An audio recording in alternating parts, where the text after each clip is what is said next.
எப்பவும் சளி பிடிச்சிட்டே இருக்கிற மாதிரி இருக்கிறது, ஆஃப் அண்ட் கோல்டு. அதாவதுங்க, சீசன்ஸ் மாறினாலும் சளி பிடிக்குது, சாதாரணமாக ஒரு டஸ்ட்டில் இருந்தாலும் சளி பிடிச்சிக்குது. ரொம்ப அந்த சளி எப்பவுமே இருந்துகிட்டே இருக்கிற மாதிரி இருக்கிறது, சளி தொந்தரவு அதிகமாக இருக்கிறது. இந்த சிரமத்தில் நீங்கள் இருக்கீங்களா? அப்போ கண்டிப்பாக இந்த பதிவு உங்களுக்கான.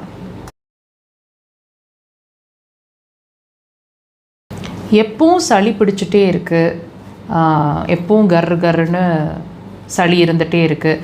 நைட்டில் தூங்கும்போது பூனை கத்துற மாதிரி சவுண்டு வருது. இந்த மாதிரி விஷயங்களில் நீங்கள் பாதிச்சிட்ருக்கீங்க. எப்பவுமே சளி இருக்குது. சும்மா சில்லுன்னு ஏதாவது சாப்பிட்டா கூட உடனே தொண்டை வலி வந்துடுது, உடனே இரிட்டேஷன் ஆகிடுது, உடனே வாய்ஸே மாறிடுது, வறட்டு இருமல் அதிகமாக வருது. சளி வர்றதில்ல, ஆனால் சளி இருந்துகிட்டே இருக்கிற மாதிரி, அதாவது நம்ம செருமல்னு சொல்லுவோம் இல்லைங்களா, சளி தொண்டையில் இருந்துகிட்டே இருக்குது, அதை கிளியர் பண்ணுற மாதிரி இருக்கிறது. இந்த மாதிரி ப்ரஷ் பண்ணும்போது சளி அந்த டைம் மட்டும் சளி வர்ற மாதிரி இருக்கிறது. ஸோ இந்த மாதிரி சிரமங்கள் உங்களுக்கு இருந்துகிட்டே இருக்குது. எப்போவும் ரன்னிங் நோஸ்லேயே இருக்கீங்க அப்படின்னு சொன்னால் இது உங்களோட நுரையீரலோட வார்னிங் சிக்னல். அப்புறம் இந்த நுரையீரலோட வார்னிங் சிக்னல் உங்களுக்கு என்ன சொல்லுதுன்னா, அஃப்கோர்ஸ் நீங்கள் உங்களோட இம்யூனிட்டி லெவலில் ரொம்ப வீக்காக இருக்கீங்க. இம்யூனிட்டி அப்படிங்கிற ஒரு விஷயத்தை பொறுத்த வரைக்கும் அக்குபஞ்சரில் நாங்கள் எப்படி அதை அணுகிறோன்னு கேட்டிங்கன்னா, உங்களோட நுரையீரல், உங்களோட மலக்குடல், இது ரெண்டும் தான் உங்களோட இம்யூனிட்டி. அதாவது பொதுவான இம்யூனிட்டின்னு நாங்கள் பார்க்குறோம். ஸோ இந்த ரெண்டு ஆர்கன் பாதித்தா மட்டும்தான், அதாவது எனர்ஜி லெவலில் பாதிச்சிட்ருக்கு அப்படின்னா மட்டும்தான் உங்களோட இந்த பிரச்சனை அடிக்கடி உங்களை பாதிச்சுட்டே இருக்கிற மாதிரியும் ரொம்ப தொந்தரவு கொடுக்குற மாதிரியும் நீங்கள் ஃபீல் பண்ணுவீங்க.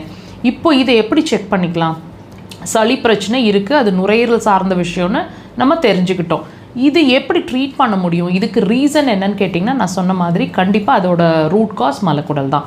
அடிக்கடி மோஷன் போகிறது, டைம் இல்லாமல் மோஷன் போகிறது, 2-3 தடவைக்கு மேலே மோஷன் போகிறது, கேஸ் நிறைய ரிலீஸ் ஆகிட்டே இருக்கிற மாதிரி இருக்கிறது, மோஷன் சரியாகவே போகல, 1 தடவை 2 தடவை போனாலும் முழுசாக போன மாதிரியே இல்லை, மோஷன் மறுபடியும் போகும்போது ஒரு ஃபீல் இருந்துக்கிட்டே இருக்கிறது, மார்னிங் பிரேக்ஃபாஸ்ட் சாப்பிட்ட பிறகு தான் மோஷன் போகிற மாதிரி இருக்குது, அன்டைம்லி மோஷனாக இருக்குது, ஈவினிங் தான் மோஷன் போகிறோம், 2-3 நாள் ஆகிடுது, மோஷன் போகிற ஃபீலிங்கே வர மாட்டேங்குது, ஏதாவது மருந்துகள் எடுத்தோ அல்லது கீரைகள், ஃபைபர் கண்டென்ட் அதிகமாக இருக்கிற உணவுகளோ அல்லது பழ வகைகளோ எடுத்து தான் இந்த பிரச்சனையை நாங்கள் சால்வ் பண்ணிகிட்ருக்கோம் டெம்ப்ரரியாக அப்படின்னு நீங்கள் ஃபீல் பண்ணிகிட்ருக்கீங்க இல்லையா?